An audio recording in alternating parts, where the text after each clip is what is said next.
Je me présente encore une fois, Wassim Chaben, je suis docteur ingénieur en politique de gestion des déchets et économie circulaire, lutte contre la pollution marine.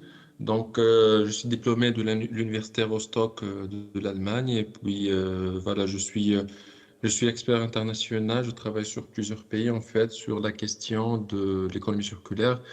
Et voilà, vous avez évoqué un point qu'on va un peu s'éloigner de l'aspect juridique, mais on ne peut pas vraiment. Donc, l'économie circulaire, et si on parle d'économie circulaire, en fait, et si on parle lutte contre l'échange, donc la pollution et la réduction des émissions et lutte contre les changements climatiques ou la réduction l'adaptation au changement climatique,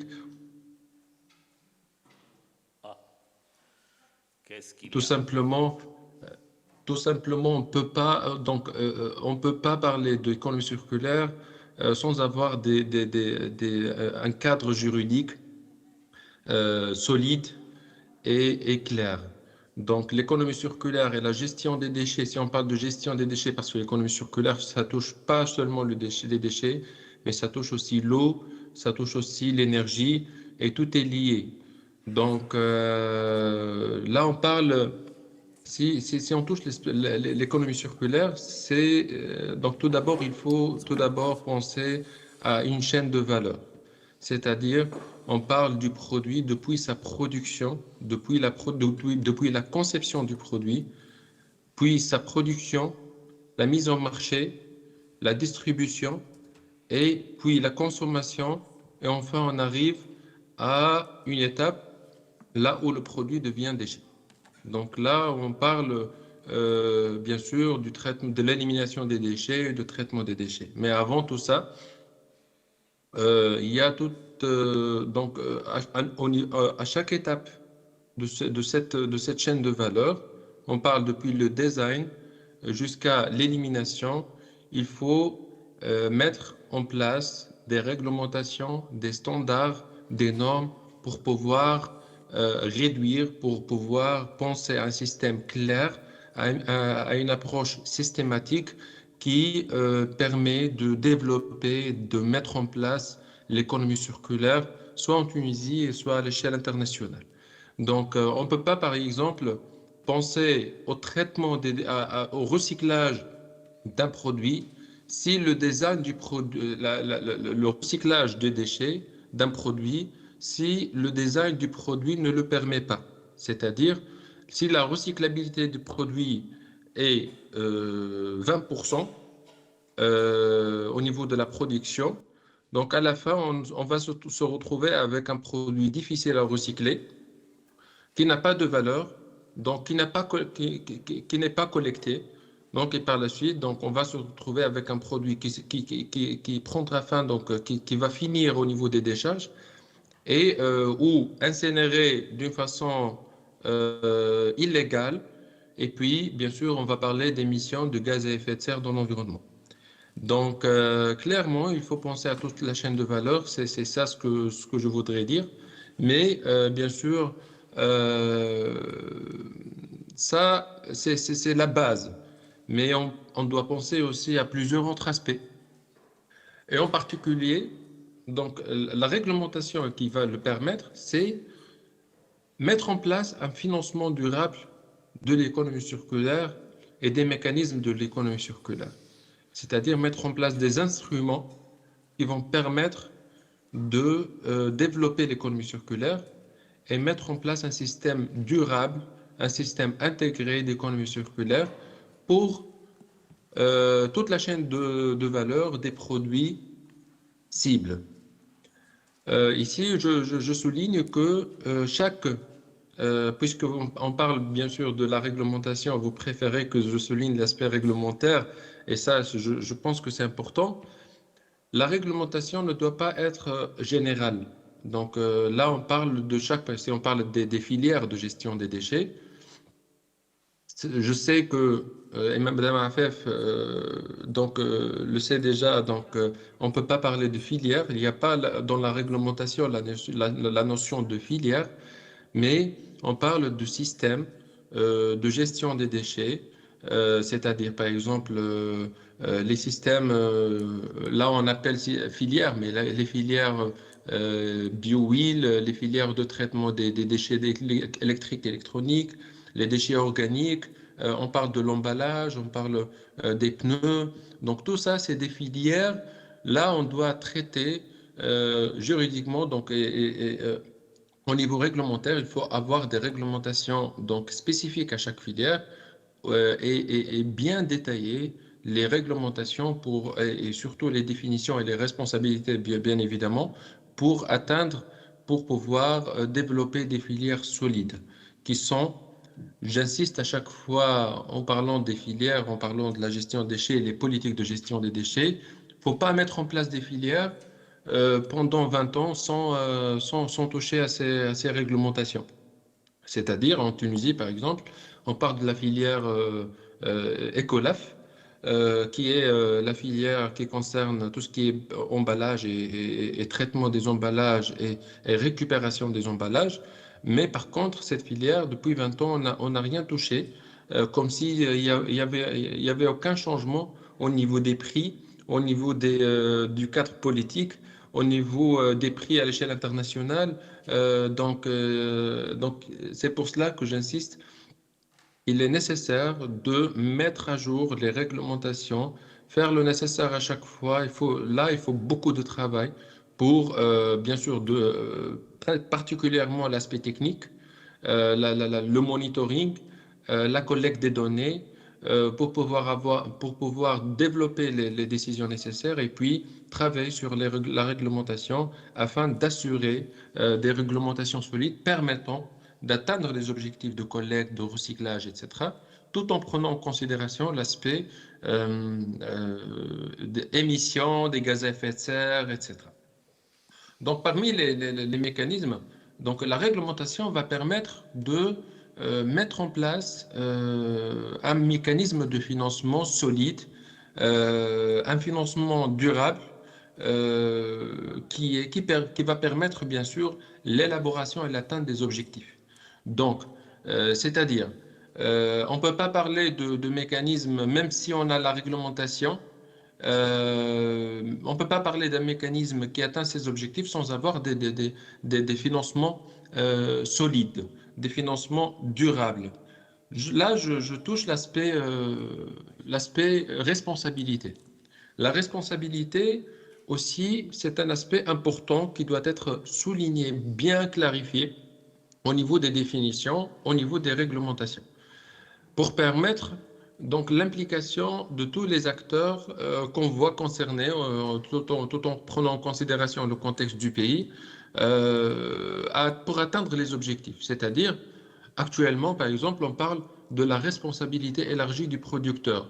C'est-à-dire, c'est un mécanisme, en fait, c'est un instrument là qui permet aux producteurs des produits, pas le producteur des déchets, je dis bien, et ça, c'est un point que la réglementation doit clarifier, par exemple, c'est juste un exemple, le producteur des produits qui est le premier à mettre le produit sur le marché, il doit donc être responsable de son produit depuis la production jusqu'à la fin de la chaîne de valeur du produit, jusqu'à la fin de vie du produit. Donc là, la responsabilité élargie du producteur, c'est un concept qui est en développement, pas seulement en Tunisie, mais partout dans le monde. La Tunisie a déjà commencé il y a 20 ans, donc سابقين العصر في تونس. Et d'après donc on a bien avancé sur l'aspect responsabilité élargie du producteur pour les huiles lubrifiantes, pour l'emballage, pour les huiles, pour les piles et pour les pneus en Tunisie, mais malheureusement, la réglementation n'a pas été actualisée, du coup, donc le système ne marche plus. Donc la responsabilité élargie du producteur permet aux producteurs de prendre la responsabilité financière et la responsabilité, dans certains cas opérationnelle, de la gestion du produit depuis le lancement depuis le design jusqu'à la fin de vie du produit, tout en incitant bien sûr à l'éco-design des produits, etc. Donc, euh, ça ne veut pas dire que les autres acteurs ne sont pas responsables. Donc, le producteur doit être responsable, mais bien sûr, tout le monde doit être responsable pour atteindre les objectifs qui seront bien sûr mis en place et définis en se basant sur les données, sur les statistiques et sur la base de données qui existe pour chaque produit, pour chaque type de produit à part. Donc, cela a permis dans plusieurs pays d'avoir un financement durable. Donc, Madame Afef, je pense que j'ai encore 4 minutes, donc je vais essayer de finir à temps. C'est moi qui préside, c'est Donc, pas Madame Afef. Hein. ah, pardon, je vois pas le podium là, Ah, donc pardon. vous ne voyez pas le président? Oh là là. Non, non, c'est bon, allez-y. Donc, Non, non. pas de Allez-y, souci, monsieur. pas de Non, non. souci. Donc l'idée ici, c'est derrière, c'est d'avoir un financement durable basé, dédié pour la gestion et le traitement des déchets et le traitement des produits en se basant sur, bien sûr, une réglementation solide. Donc, le financement aussi permet d'atteindre les objectifs, comme je viens de mentionner, des objectifs qui sont mis en place par l'autorité qui est actuellement responsable, bon, dans le système actuel, le système de la responsabilité élargie du producteur, l'opérateur est l'ONGED, qui est l'autorité. Donc, c'est l'autorité, en fait, c'est le secteur public. Et en même temps, dans cette réglementation, l'ONGED joue le rôle d'opérateur et de régulateur et de contrôleur en même temps. Donc, ce qui ne permet pas l'atteinte des objectifs et le suivi concret, le monitoring et bien sûr la responsabilisation de tous les acteurs. Donc, dans le futur concept de la responsabilité élargie du producteur que je considère l'un des instruments, hein, je dis bien l'un des instruments potentiels futurs pour la Tunisie pour développer les filières et pour atteindre les objectifs de traitement et de valorisation, tout en prenant en considération, bien sûr, la réduction des effets au changement climatique, de la pollution, la consommation de l'énergie, la consommation de l'eau, etc. Donc, si on dit quels sont les secteurs euh, donc, que je vois prioritaires en matière de gestion de déchets et économie circulaire pour réduire et pour réduire les effets sur les changements climatiques. Et donc, parmi les filières que je vois important à discuter, c'est les déchets organiques tout d'abord, parce que, bien sûr, euh, c'est la matière là où on parle d'émissions des gaz à effet de serre, surtout qu'en Tunisie, on est en train d'enfouir les déchets, on est en train de traiter à travers l'enfouissement, à travers les décharges. Et puis, il y a d'autres secteurs. Là, vraiment, on peut travailler, on peut développer des mécanismes clairs, des mécanismes solides. Par exemple, on parle des huiles alimentaires. Donc là, on a une filière qui est en cours de développement en Tunisie. On parle des déchets électriques et électroniques. Là où on parle de beaucoup de types d'émissions sur toute la chaîne de valeur de ce type de produits. On parle aussi des déchets piles, des déchets de pneus, par exemple, on parle aussi de la production et le secteur cimentier qui est un secteur très consommateur, un secteur énergivore qui consomme à peu près 10% de l'énergie en Tunisie. Ce secteur peut, à travers par exemple les pneus, le traitement des pneus et la valorisation énergétique des pneus, peut utiliser ces déchets, les déchets ménagers ou les pneus d'une façon générale, et aussi les textiles pour réduire les émissions et pour réduire donc la consommation énergétique tout en se basant sur un mécanisme de valorisation des déchets. Donc on parle par exemple en France, on parle de 25 filières de gestion des déchets. basé sur la responsabilité élargie du producteur, basé sur un mécanisme qui va permettre, bien sûr, chaque filière à part de traiter et de développer un mécanisme des mécanismes afin d'atteindre des objectifs bien sûr définis au lancement de chaque filière. Voilà, donc c'est en général,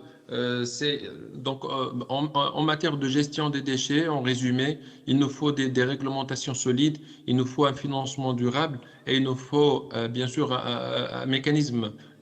Donc là où les responsabilités sont bien claires, là où les définitions sont bien claires, et puis avec tout ça, il faut préparer, préparer des cadres pour s'occuper de la question de la gestion des déchets. Il faut appuyer la recherche scientifique.